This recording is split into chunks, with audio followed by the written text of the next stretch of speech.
একটি breaking news দেওয়ার জন্য আপনাদের সামনে এলাম। আপনারা জানেন যে ইনকিলাব মঞ্চের মুখপাত্র শরীফ ওসমান হাদীকে যারা মেরেছে তারা ভারতে পালিয়ে গিয়েছে এবং এই মৃত্যুর সঙ্গে জড়িত প্রধান আসামি ফয়সাল করিম মাসুদ এবং আলমগীর, এই দুইজন যেদিন মেরেছে 12ই ডিসেম্বর শুক্রবার দিন ওসমান হাদীকে মেরেছে, সেদিন রাতেই তারা ভারতে পালিয়ে যায় ময়মনসিংহ বর্ডার ক্রস করে।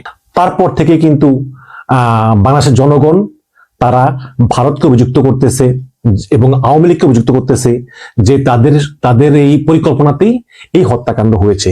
কিন্তু ব্রেকিং নিউজ হলো যে ভারত সরকার অন্তত 5 জনকে গ্রেফতার করেছে এবং এই ফয়সাল করিম এবং আলমগীরকে গ্রেফতার করার জন্য রাতভর ধরে ভারত সরকার সাঁড়াশি অভিযান চালাচ্ছে এবং এই অভিযান পরিচালনার মাধ্যমে ভারত সরকার প্রমাণ করতে চায় যে তারা এই ওসমান হাদীর মৃত্যুর সঙ্গে জড়িত নয় এবং খুবই গুরুত্বপূর্ণ 5 জনকে গ্রেফতার করেছে। এই সংবাদ দিয়েছেন আমাদেরকে অনুসন্ধানী সাংবাদিক জুলকারনাইন সায়ের সামি। তিনি লিখেছেন যে ইনকিলাব মঞ্চের আহ্বায়ক শরীফ ওসমান হাদীর হত্যাকাণ্ডের সঙ্গে জড়িত ফয়সাল করিম মাসুদ ও তার সহযোগী আলমগীর শেখ। গুলি করছে ফয়সাল করিম আর মোটরসাইকেল চালাইছিল কিন্তু আলমগীর। এই আলমগীর শেখকে সহায়তার অভিযোগে ভারতের পশ্চিমবঙ্গ রাজ্যের স্পেশাল টাস্ক ফোর্স, মানে একটা স্পেশাল টাস্ক ফোর্স গঠন করছে ওদেরকে খুঁজে বের করার জন্য। সেই স্পেশাল টাস্ক ফোর্স, সংক্ষেপে বলে এটিএফ, তারা 28শে ডিসেম্বর 5 জন বাংলাদেশি নাগরিককে গ্রেপ্তার করেছে বলে বিশ্বস্ত সূত্র দাবি করতেছে। আটককৃত ব্যক্তিরা হলেন মোহাম্মদ মাসুদুর রহমান বিপ্লব, সবচেয়ে বড় আসামি, যে কিনা সম্পূর্ণ প্ল্যান প্রোগ্রাম করেছে এবং যে কিনা ভারতে পালিয়ে যাওয়ার পর এই ফয়সাল করিম মাসুদ এবং আলমগীর শেখকে রিসিভ করেছে।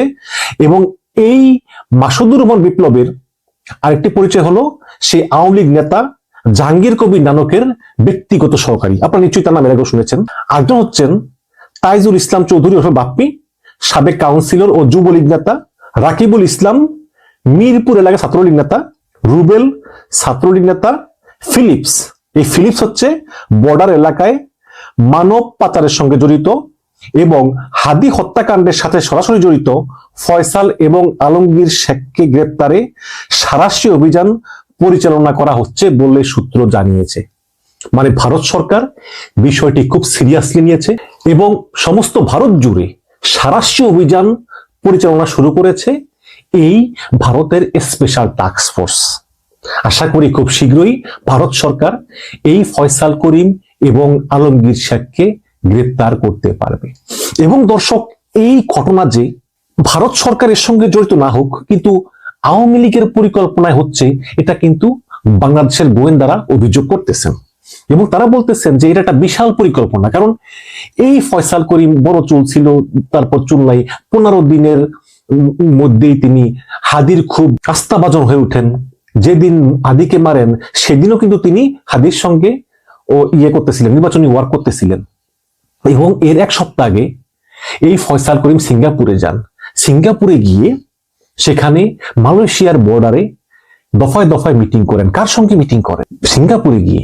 এবং তার কাছে প্রায় 217 কোটি টাকার চেক পাওয়া গিয়েছে, ব্যাংকের চেক।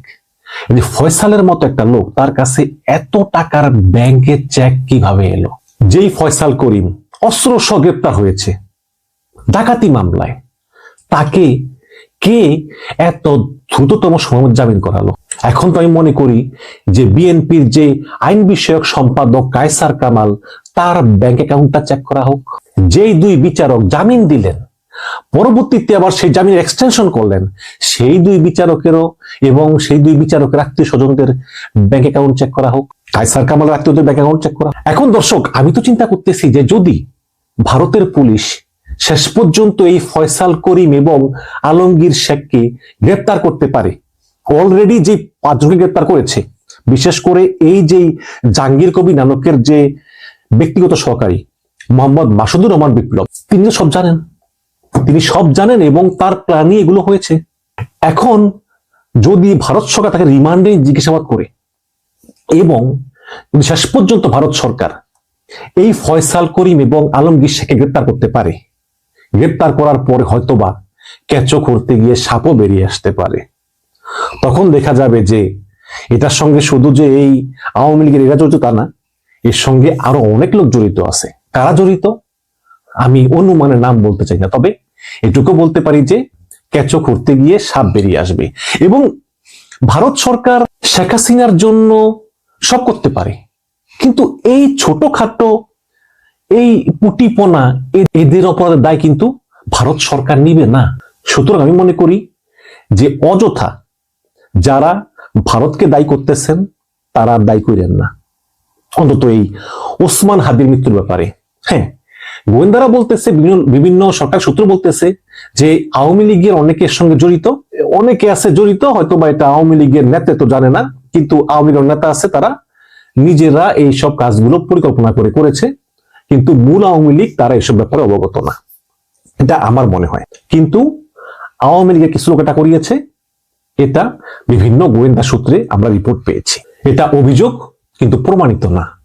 এবং ওসমান হাদির মৃত্যুর পরে ইনকিলাব মঞ্চ যেভাবে আন্দোলন শুরু করেছে, বাংলার জনগণ যেভাবে ওসমান হাদির পক্ষ নিয়ে সোচ্চার হয়েছে, এবং পৃথিবীর সমস্ত বড় বড় পত্রিকায় ওসমান হাদিকে নিয়ে দফায় দফায় রিপোর্ট হয়েছে, এবং ভারত সরকার বুঝে গিয়েছে যে এই ওসমান হাদিকে যারা মেরেছে তারা আসলেই তাদের কাছে আছে, এবং যেটা বাংলাদেশ সরকার ক্রমাগত অভিযোগ করতেছে, তবে এখনো আনুষ্ঠানিক লেটার পাঠায়নি।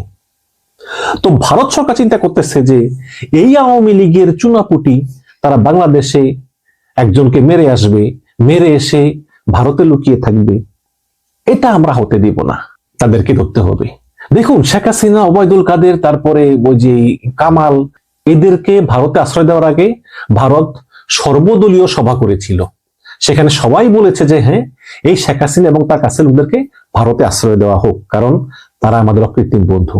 কিন্তু এই আওয়ামী লীগের চুনোপুটিরা তারা যদি বাংলাদেশে কোনো অপকর্ম করে ভারতে পালায় এবং ভারত যদি এদেরকে গ্রেপ্তার করে ফেরত না দেয়, তাহলে বাংলাদেশে এমনও হতে পারে যে যদি কোনো জঙ্গি উপদ্রব হয় বা সেই জঙ্গিরা যদি ভারতে গিয়ে হামলা চালিয়ে বাংলাদেশে চলে আসে, তখন যদি বাংলাদেশ ফেরত না দেয়, আপনি দেখেছেন গত পরশুদিন কোন একটা বাংলাদেশের একটা মাদ্রাসায় নাকি বোমা বানাতে গিয়া টিনের চালমাল সব উড়ে গেছে, এবং এদের অনেকজনকে গ্রেপ্তার করা হয়েছে।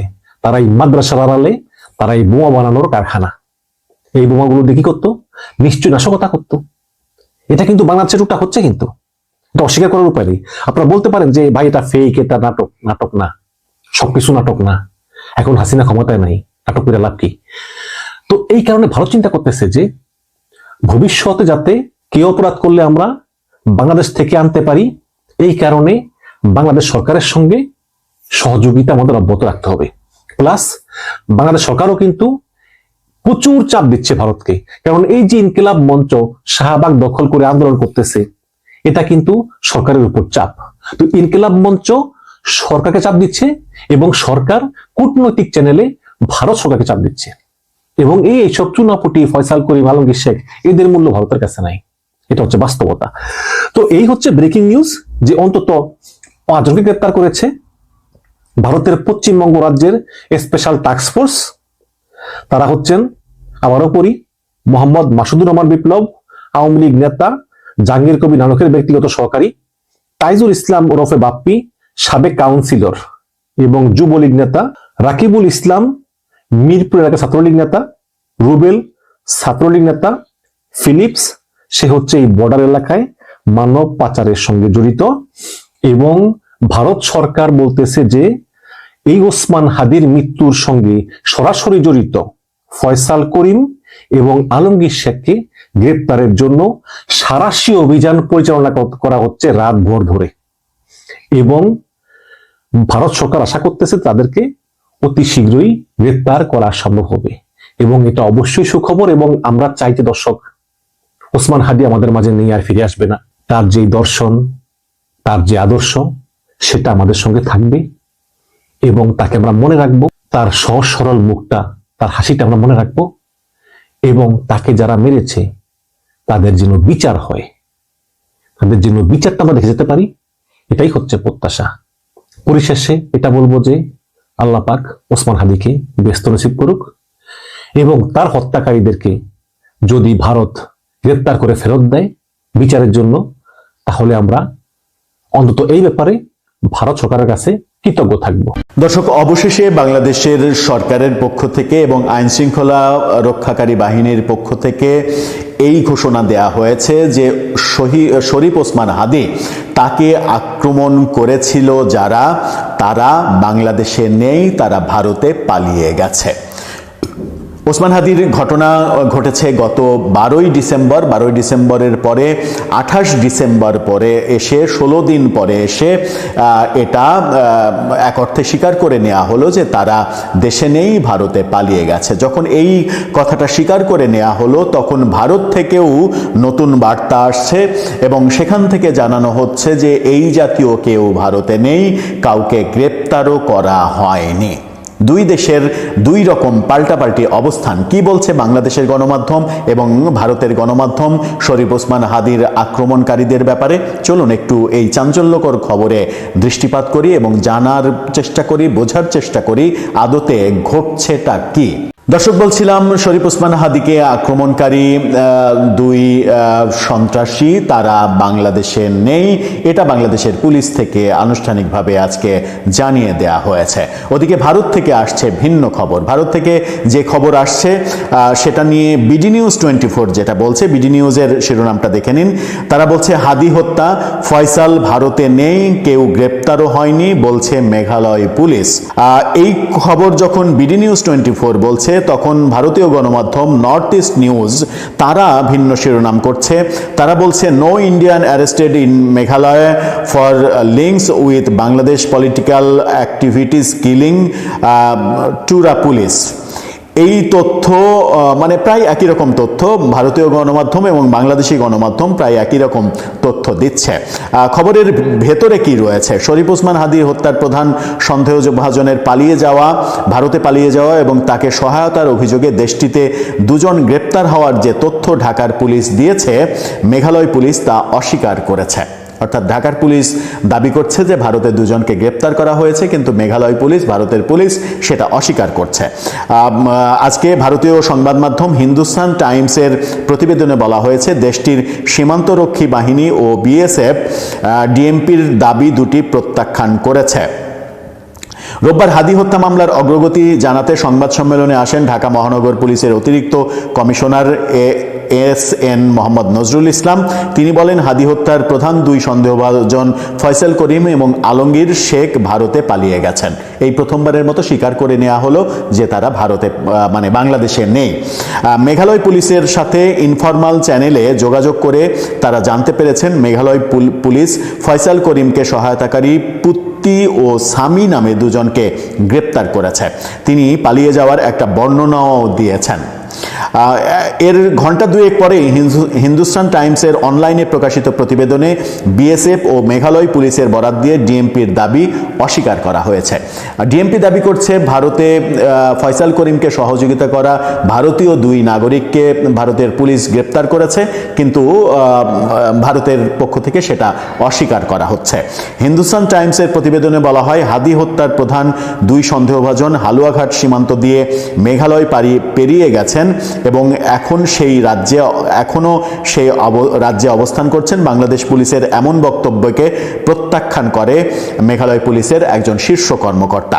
মেঘালয় পুলিশ সদর দপ্তরের ওই কর্মকর্তার বরাত দিয়ে প্রতিবেদনটিতে বলা হয়, বাংলাদেশ পুলিশের পক্ষ থেকে আনুষ্ঠানিক বা অনানুষ্ঠানিক কোনো যোগাযোগ করা হয়নি। বাংলাদেশ পুলিশ বলছে যোগাযোগ করা হয়েছে, তারা বলছে কোনো যোগাযোগ করা হয়নি। প্রতিবেদনে উল্লেখিত অভিযুক্তদের কাউকেই গারো পাহাড়ে খুঁজে পাওয়া যায়নি এবং গ্রেপ্তারও করা যায়নি। হাদি হত্যায় অভিযুক্ত ফয়সাল ও আলমগীরের সীমান্ত পার হওয়া এবং এই ঘটনায় পুত্তি ও সামি নামে দুজনের ভূমিকার পক্ষে কোনো গোয়েন্দা তথ্য, সরেজমিন যাচাই বা অভিযানগত কোনো প্রমাণ নেই বলে প্রতিবেদন দাবি করছে। মেঘালয় পুলিশের ওই শীর্ষ কর্মকর্তার বরাত দিয়ে বলা হয়েছে, পুত্তি বা সামি নামে কাউকেই মেঘালয়ের কোথাও শনাক্ত করা যায়নি, খুঁজে পাওয়া বা গ্রেপ্তার করা সম্ভব হয়নি। ধারণা করা যায় ভারতীয় কর্তৃপক্ষের সঙ্গে কোনো প্রকার ভেরিফিকেশন বা সমন্বয় ছাড়াই এই বিবরণ তৈরি করা হয়েছে। এটা একটা মারাত্মক অভিযোগ। ভারত বলছে ভারতের সঙ্গে কোনো ধরনের কোনো যোগাযোগ না করে অযথা গল্প ফাঁদছে বাংলাদেশের পুলিশ, কিন্তু বাংলাদেশের পুলিশের কি সেটা করার কথা? কি বলা হচ্ছে আরো, মেঘালয় পুলিশের এই দাবির পক্ষে ভারতীয় সীমান্তরক্ষী বাহিনী সমর্থন জানিয়েছে বলে হিন্দুস্তান টাইমস বলছে। বিএসএফ এর মেঘালয় মহাপরিদর্শক ওপি উপাধ্যায় বাংলাদেশ পুলিশের দাবিগুলো প্রত্যাখ্যান করে বলেন, হালুয়াঘাট সেক্টর দিয়ে এই ব্যক্তিদের আন্তর্জাতিক সীমানা পার হয়ে মেঘালয়ে প্রবেশের কোনো প্রমাণ নেই। বিএসএফ এর পক্ষ থেকে এমন কোনো ঘটনা শনাক্ত বা রিপোর্ট করা হয়নি। এই দাবিগুলো ভিত্তিহীন এবং বিভ্রান্তিকর। বড় নিউজ করা হয়েছে। মূল কথা হচ্ছে বাংলাদেশ পুলিশ দাবি করছে যে ওখানে ফয়সালকে সাহায্যকারী 2 জনকে গ্রেপ্তার করা হয়েছে এবং ভারতীয় পুলিশের সঙ্গে বাংলাদেশের পুলিশের ইনফরমাল আলোচনা হয়েছে। বাংলাদেশ পুলিশ কিন্তু বলছে ইনফরমাল আলোচনা, সেটাকেই ভারতীয় পুলিশ বলছে এবং হিন্দুস্তান টাইমস দাবি করছে যে কোনো ধরনের কোনো আলোচনা ছাড়াই বাংলাদেশ পুলিশ অযথা গাল গল্প দিচ্ছে।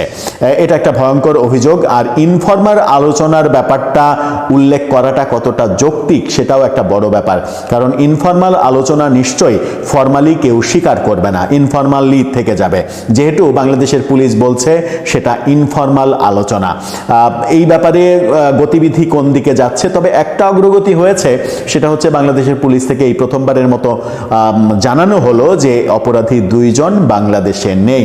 এখন দেখার বিষয় তারা ভারতেই আছেন নাকি ভারতে গেলেও ভারত থেকে আবার অন্য কোনো তৃতীয় দেশে চলে গেছেন। দর্শক, আপনার কি মনে হয়? আপনার মতামত এ ব্যাপারে জানিয়ে লিখতে পারেন।